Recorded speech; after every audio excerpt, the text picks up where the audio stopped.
ஜனவரி 24 தேசிய பெண் குழந்தைகள் தினம். பெண் குழந்தையா பிறக்கிறதுக்கே மாதவம் செஞ்சிருக்கணும் அப்படின்னு அந்த காலத்துல சொல்லுவாங்க. அந்த மாதவம் செய்த பெண் குழந்தைகளை போற்றி பாராட்டுறதுக்கு தான் இந்த நாள். இந்த நாள் எதுக்காக ஃபர்ஸ்ட் கொண்டு வந்தாங்க அப்படின்னா 2008ஆம் ஆண்டு முதல் தான் இந்த தேசிய பெண் குழந்தைகள் தினம் வந்து இந்தியாவில் கொண்டாடப்படுது. இந்த தினத்துக்கு நோக்கம் என்ன அப்படின்னா, பெண் குழந்தைகள் பிறப்பு விகிதம் இறப்பு விகிதம் எல்லாமே வந்து சரிசமமா இல்ல, அதிகமா இருக்கு அப்படிங்கறதுனால பெண் குழந்தைகளை பாதுகாக்கணும். அது மட்டும் இல்லாம ஊட்டச்சத்து குறைபாடு இருக்கு, இந்த மாதிரி பல விஷயங்கள், பெண்ணோட பாதுகாப்பா இருக்கட்டும், கல்வியா இருக்கட்டும், அவங்களோட உடல் நலமா இருக்கட்டும், எல்லாத்தையுமே வளர்க்கணும் அப்படிங்கிற காரணத்துக்காக தான் இந்த பெண் குழந்தைகள் தினம் கொண்டாடப்பட்டது. இந்த பெண் குழந்தைகள் தினம் வந்து எல்லாருமே வந்து இன்னைக்கு காலையில இருந்து எல்லாருமே வந்து ரொம்பவே சந்தோஷமா எல்லாருக்குமே விஷ் பண்ணிட்டு இருக்காங்க. பெண் குழந்தைகள் அப்படின்னு எடுத்துக்கிட்டா அப்பா தான் விஷ் பண்ணணும் அப்படின்னு அவசியம் கிடையாது. அப்பா, அண்ணன், தம்பி எல்லாருமே வந்து பெண் குழந்தைகளுக்கு வந்து இந்த விஷயம் வந்து தெரிவிச்சிட்டு இருக்காங்க. ஆனா இந்த விஷயம் வந்து உண்மையானதா அப்படின்னா கேள்விக்குறிதான். காரணம் என்ன அப்படின்னா, ஒரு பெண் குழந்தை அப்படின்னு பிறந்த உடனே எல்லாருக்குமே வந்து ஒரு பயம் ஏற்படும். ஒரு ஆணா பிறந்துட்டோம் அப்படின்னா அது வந்து பயமே இருக்காது, அந்த வம்சமே வந்து ரொம்பவே சந்தோஷமா இருக்கும். ஆனா ஒரு பெண் பிறந்துட்டாலே அந்த குடும்பமே வந்து அத எந்த அளவுக்கு சந்தோஷப்படுறாங்களோ அதே அளவுக்கு வருத்தமும் இருக்கும். காரணம் இந்த சமூகம். அப்படி என்ன இந்த சமூகத்துல நடக்குது? பெண் குழந்தைகளை வந்து நிறைய வன்கொடுமைகளுக்கு உள்ளாக்கப்படுறாங்க. இந்த வன்கொடுமைகள் எதனால நடக்குது? சில பேர் வந்து இந்த சமூகத்துல இருக்க நிறைய பேர் வந்து சொல்ற விஷயம் வந்து பெண்களோட உடை சரியில்லை அப்படின்னு. 10 வயசு குழந்தைக்கு என்ன உடை சரியில்லை, 2 வயசு குழந்தைக்கு என்ன உடை சரியில்லை அப்படின்றது தெரியல. இந்த பெண்களுக்கான வன்கொடுமை அப்படிங்கிறது தொடர்ந்துகிட்டேதான் இருக்கே தவிர அது குறைஞ்ச பாடே கிடையாது. பெண் குழந்தைகள் அப்படின்னு எடுக்கும் போது அந்த பெண் குழந்தைகள் வந்து பிறந்த உடனே வந்து நம்ம வந்து பயமுறுத்தி வளர்க்கிறோம். யார்கிட்டையும் பேசக்கூடாது, அங்க போக கூடாது, இங்க போக கூடாது, வீட்டுக்குள்ளேயே இருக்கணும் அப்படின்னு சொல்றமே தவிர, நீ வீட்டை விட்டு வெளியில போகும்போது தைரியமா இருக்கணும், இந்த விஷயத்தான் நீ பண்ணணும், இந்த விஷயத்தான் நீ பண்ணக்கூடாது அப்படின்னு ஒரு தைரியத்தை எந்த வீட்லயுமே சொல்லி தரது கிடையாது.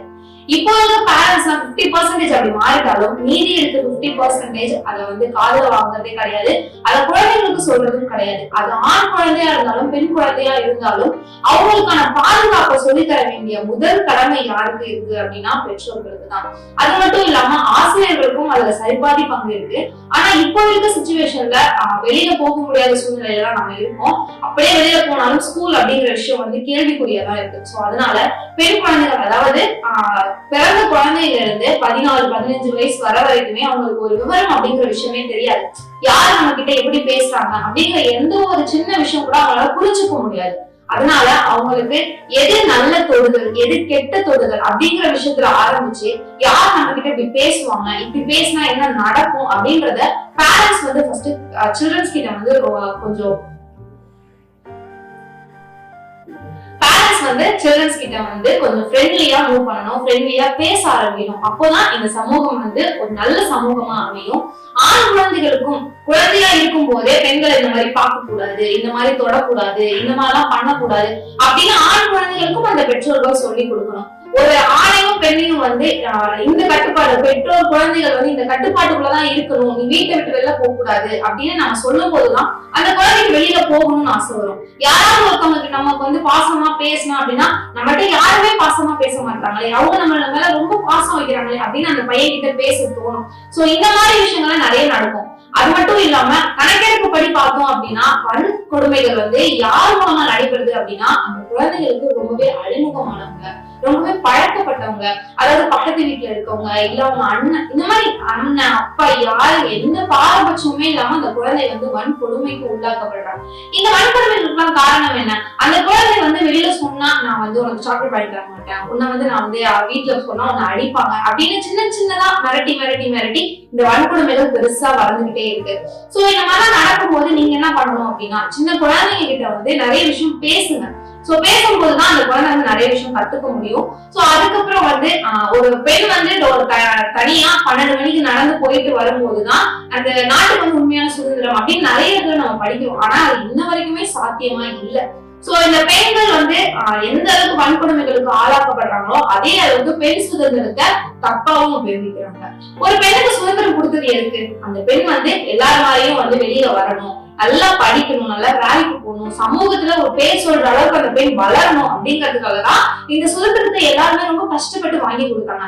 ஆனா பல பெண்கள் அதை தப்பா யூஸ் பண்ணிக்கிட்டு பெரியாரிசம் பேசுறேன் அப்படின்னு சொல்லிக்கிட்டு பல பேர் பல விதமா தப்பான வகையில அதை யூஸ் பண்ணிக்கிறாங்க. அப்படிலாம் இல்லாம நமக்கு கொடுத்த சுதந்திரத்தை ஒழுங்கா உபயோகிக்கும் போதுதான் நம்மளோட சுதந்திரம் இன்னும் அதிகரிக்கப்படும். இப்போ இப்போ 80s இருந்த மாதிரி இப்ப இருக்க பேரண்ட்ஸ் எல்லாம் மாறிட்டாங்க. வீட்டை விட்டு வெளில போக கூடாது, காலம் விட்டு போய் கிடக்கு அப்படின்னு. மத்தபடி இந்த இடையில இந்த மாதிரி கொஞ்சம் ஃப்ரீடமா சரி போயிட்டு வாமா அப்படின்னு சொல்ற அளவுக்கு இப்போ இருக்க பேரண்ட்ஸ்க்கு தைரியம் இல்ல.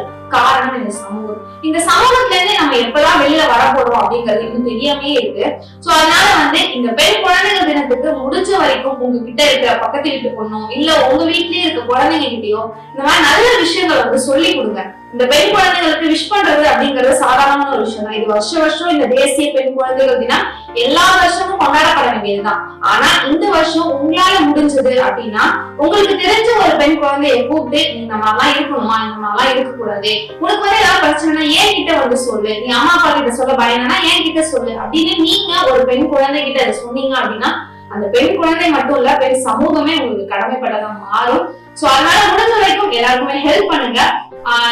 மீண்டும் எல்லாருக்குமே தேசிய பெண் குழந்தைகள் தின நல்வாழ்த்துக்கள். எல்லாருமே பெண் குழந்தைகள் பெண் குழந்தைகள் ஆண் குழந்தைகள்லாம் இல்லாம எல்லாருமே ஒரு குழந்தைகள் அப்படின்னு சொல்லிட்டு எல்லாருமே ஜாலியா என்ஜாய் பண்ணுவோம் அப்படின்னு சொல்லிட்டு இதோட நான் கிளம்ப வேண்டிய நேரம் வந்தாச்சு. இதே மாதிரி மீண்டும் ஒரு நிகழ்ச்சியில் உங்களை சந்திக்கும் வரை உங்களிடம் விடைபெறுவது உங்கள் விஜய் பிரியா.